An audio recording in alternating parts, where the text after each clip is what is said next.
In this video, I'll show you how you can find the servers with the best ping in Roblox.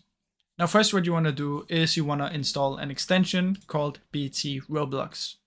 So just search for it in Google, open it up, and as you can see here it has 4 million users and it's safe if it's on the Chrome Web Store. Then what you want to do is add it to Chrome, add extension, then wait for it to add, then come back to your Roblox, press reload, and you will now have the extension as you can see out here. Then what you want to do is find the game. Let's say it's this one.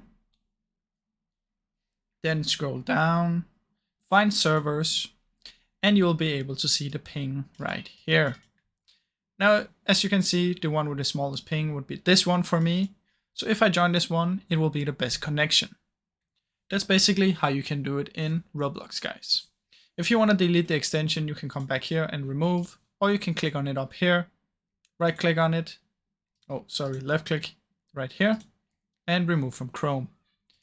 Now, I really hope you enjoyed this video, guys. If you did, please leave a like and subscribe, as it helps me out a ton. Thank you so much for watching.